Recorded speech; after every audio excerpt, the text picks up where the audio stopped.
Jumpa lagi dengan saya Agung Wibowo di Sekolah Lapang Digital. Kali ini saya sudah kehadiran Ibu Sandrayati Moniaga, Komisioner Komnas HAM dan juga anggota Perkumpulan Humas. Nah, pada kali ini kita akan membahas tema hak asasi manusia dan pengelolaan sumber daya alam berbasis HAM. Pertanyaan pertama, apa definisi hak asasi manusia? Apa prinsip-prinsip hak asasi manusia dan ruang lingkup hak asasi manusia? Oke, baik. Pertama begini, secara definisi secara ilmiah tentang hak asasi manusia itu ada banyak sekali. Jadi daripada kita bingung, saya menawarkan kita langsung masuk ke definisi hak asasi manusia berdasarkan Undang-Undang 39 tahun 1999 tentang hak asasi manusia. Bahwa yang dimaksud dengan hak asasi manusia adalah seperangkat hak yang melekat pada hakikat dan keberadaan manusia sebagai makhluk Tuhan yang Maha Esa dan merupakan anugerahnya yang wajib dihormati, dijunjung tinggi, dan dilindungi oleh negara, hukum, pemerintah, dan setiap orang demi kehormatan serta perlindungan harkat dan martabat manusia.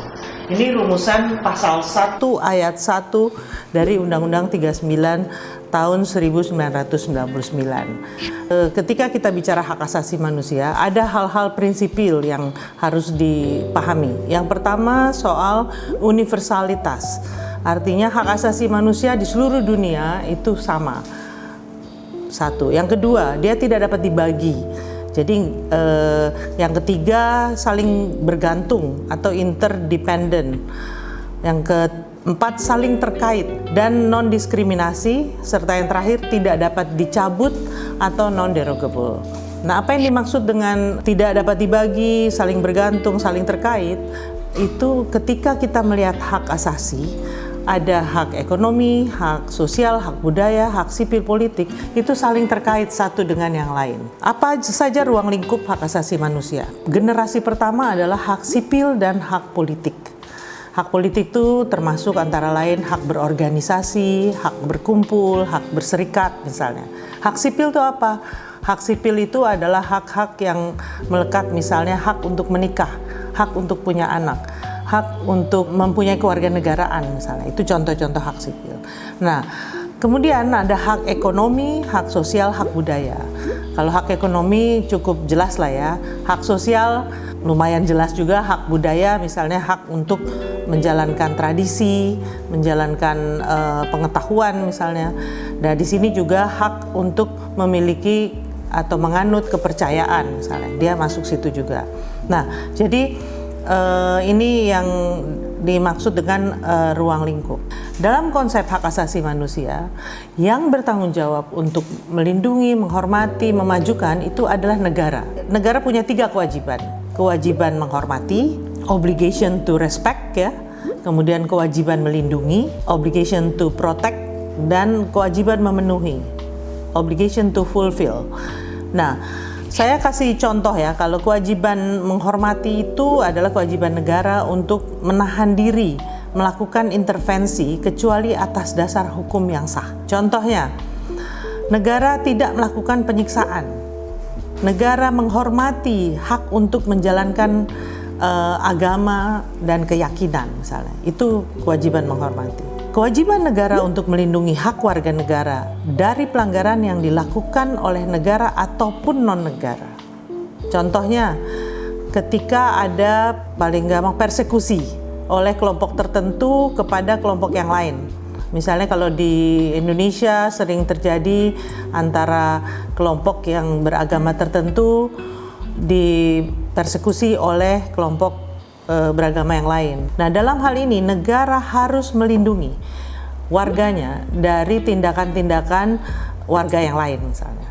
Dan yang terakhir, kewajiban memenuhi atau obligation to fulfill.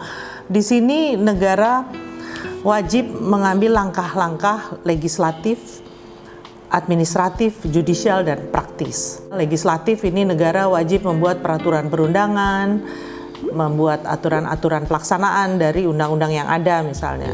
Negara wajib menetapkan alokasi anggaran untuk pemenuhan hak asasi manusia. Kalau untuk administrasi misalnya negara wajib membuat KTP bagi warga misalnya, akte kelahiran.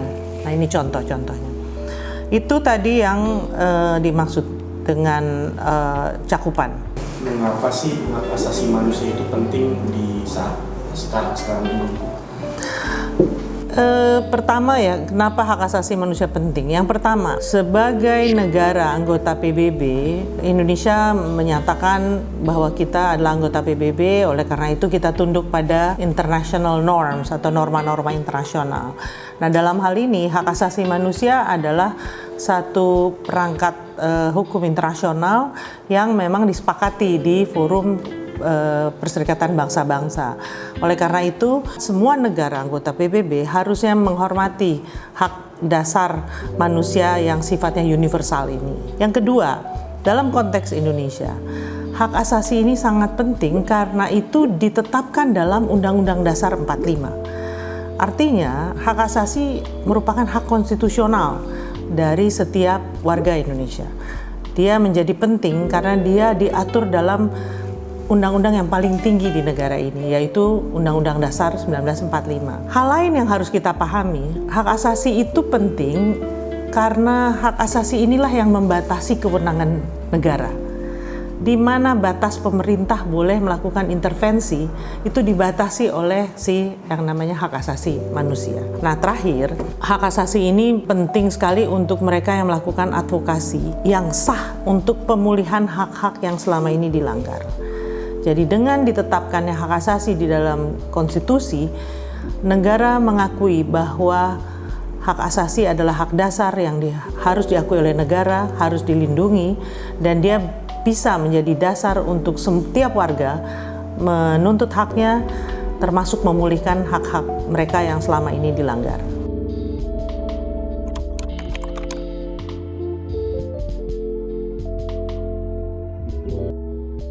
Kita tahu dalam putusan MK nomor 35 tahun 2012 itu dikenal dengan hutan adat.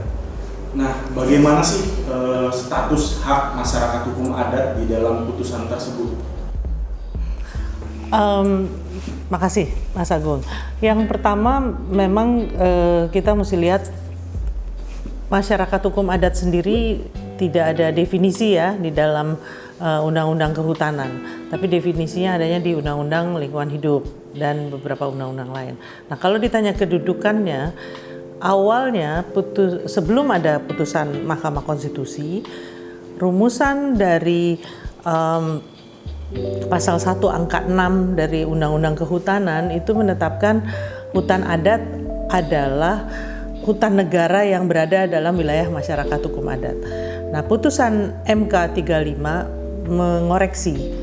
mengoreksi rumusan pasal itu dengan menetapkan negara dalam pasal 1 angka 6 tidak mempunyai kekuatan hukum mengikat lagi. Jadi rumusannya sekarang adalah hutan adat adalah hutan yang berada dalam wilayah masyarakat hukum adat. Apa artinya itu? Artinya dengan ditetapkannya rumusan baru ini, makin jelas bahwa hutan adat tidak termasuk dalam rezim hutan negara. Dia masuk ke dalam rezim hutan milik atau hutan hak kalau dalam Undang-Undang 41. Apa artinya lagi lebih jauh? Artinya hak-hak dari masyarakat adat atas wilayahnya itu mulai diakui oleh negara secara eksplisit. Jadi kalau sebelumnya pengakuan itu ada di dalam Undang-Undang Pokok Agraria tetapi tidak terlalu eksplisit dan tidak ada peraturan pelaksananya sampai sekarang. Nah, putusan MK memberikan satu dasar hukum baru bagi masyarakat adat untuk mengklaim wilayah-wilayah adatnya yang berada di kawasan hutan. Artinya tanah-tanah adat yang telah ditetapkan oleh negara secara sepihak sebagai kawasan hutan dapat ditinjau kembali dengan adanya putusan MK ini. Kalau boleh tahu, seberapa sering sih konflik yang berkaitan dengan masyarakat hukum adat di dalam kawasan hutan itu sendiri? Kalau angkanya nggak ada yang tahu persis, karena sebagian besar masyarakat adat itu kan tinggal di tempat yang jauh dari kota, jauh dari akses ke media, ya, jauh juga dari akses kepada bantuan-bantuan hukum. Tapi cerita di lapangan itu cukup banyak, baik cerita dari kawan-kawan masyarakat adat maupun dari logika formal aja. Ketika kita melihat bahwa hampir 70% kawasan darat Indonesia diklaim sebagai kawasan hutan, hampir 70% loh ya. Jadi itu ketika zaman Orde Baru itu 143 juta hektar dari 190-an juta hektar daratan Indonesia diklaim sebagai kawasan hutan. Sebagai contoh, Papua itu hampir 90%. Kalteng 90%, Kalbar lebih rendah, hampir 40 atau 60%. Pokoknya tidak se ekstrim Kalteng. Yang tinggi juga itu Maluku misalnya. Nah, yang paling rendah Jawa, karena Jawa mungkin hanya 30-an%. Nah, apa artinya? Artinya kalau negara melakukan tumpang tindih antara kawasan dengan kampung, itu akan terlihat. Penelitiannya Kementerian Kehutanan sendiri tahun 2007 itu menunjukkan ada 33.000 desa. Nah, kita nggak tahu nih berapa banyak yang masyarakat adat. 33.000 desa ada di dalam kawasan hutan. Nah, apakah ada konflik? Sebagian ada karena banyak protes kan. Tapi tidak semua manifest dalam bentuk konflik. Kenapa?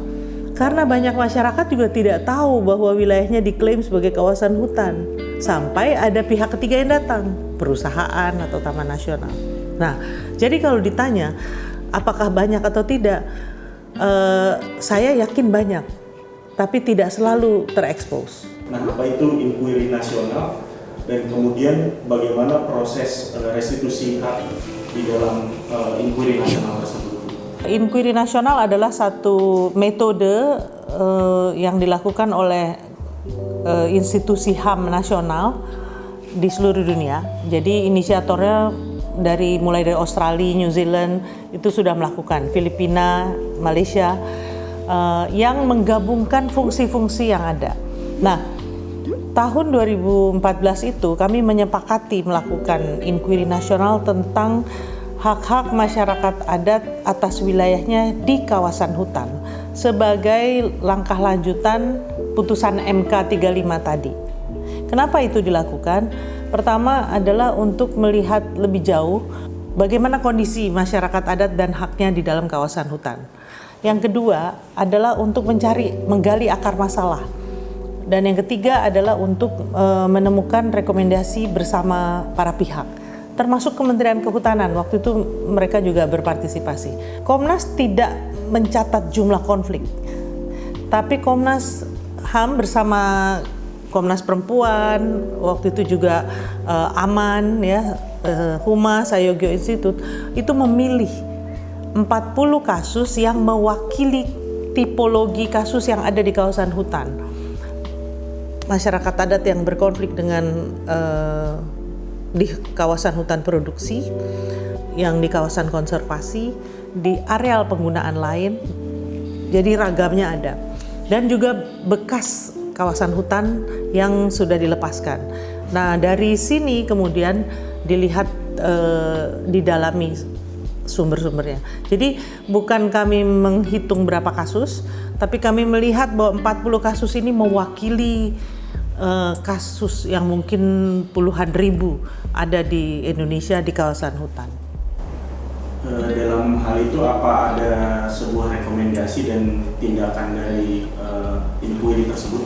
Proses inkuiri ini tadi saya sampaikan sampai menghasilkan rekomendasi. Nah, rekomendasinya ada 2 tahapan. Yang satu untuk kasus, penyelesaian kasus itu kami sampaikan ke kementerian yang sekarang bernama Lingkungan Hidup Kehutanan, dulu masih Kehutanan.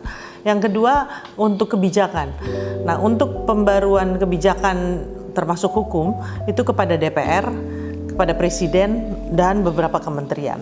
Nah, memang sampai saat ini proses pemantauan atas rekomendasi masih berjalan, jadi kita masih lihat. Nah, yang intens adalah cukup intens dengan LHK, pembahasan kasus-kasus dan juga beberapa kebijakan yang kami rekomendasikan.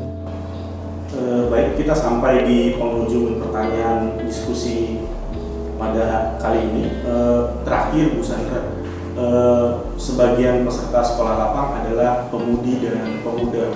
Nah, bagaimana kita sebagai anak muda menciptakan sebuah komunitas atau masyarakat yang sadar akan hak asasi manusia? Pertanyaan menarik sekali. Jadi satu gini, yang paling krusial sekarang ini di pedesaan, juga di banyak komunitas adalah bagaimana masyarakat bisa solid, kompak bahasanya ya, kompak antara satu dengan yang lain. Kalau kompak mau melakukan banyak hal bisa. Nah, belajar hak asasi manusia, kalau belajarnya secara individual, dia hanya bermanfaat bagi dirinya sendiri. Tetapi kalau dia mau belajar bersama dengan di masyarakat yang kompak, itu bisa berguna bagi masyarakat banyak.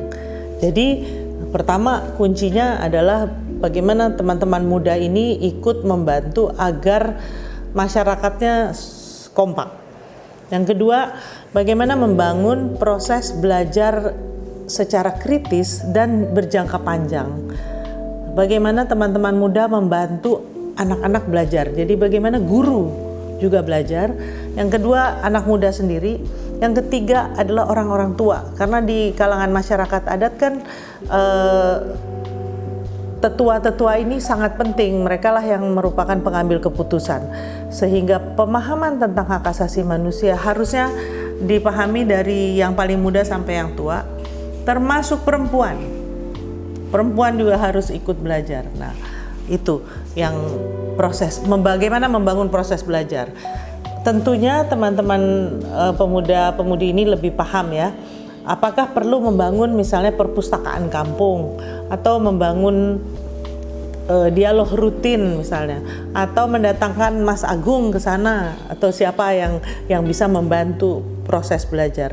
Tapi usahakan cari kawan di kota terdekat untuk bisa membantu proses belajar yang lebih berkesinambungan.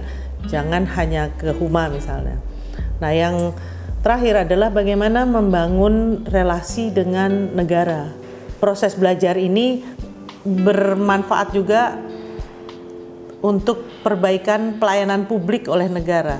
Bagaimana proses belajar ini tidak hanya mencerdaskan teman-teman masyarakat, tapi juga mencerdaskan aparat negara untuk mereka lebih menghormati, melindungi dan memenuhi hak asasi dari warga.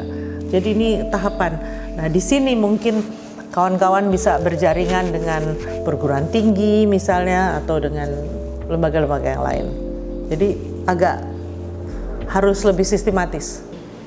Pertanyaan berikutnya, Bu Sandra, di tahun 2014 sampai 2015 saya ingat Komnas Hak Asasi Manusia itu menerbitkan laporan mengenai inkuiri nasional. Nah, apa itu inkuiri nasional dan adakah rekomendasi di sana?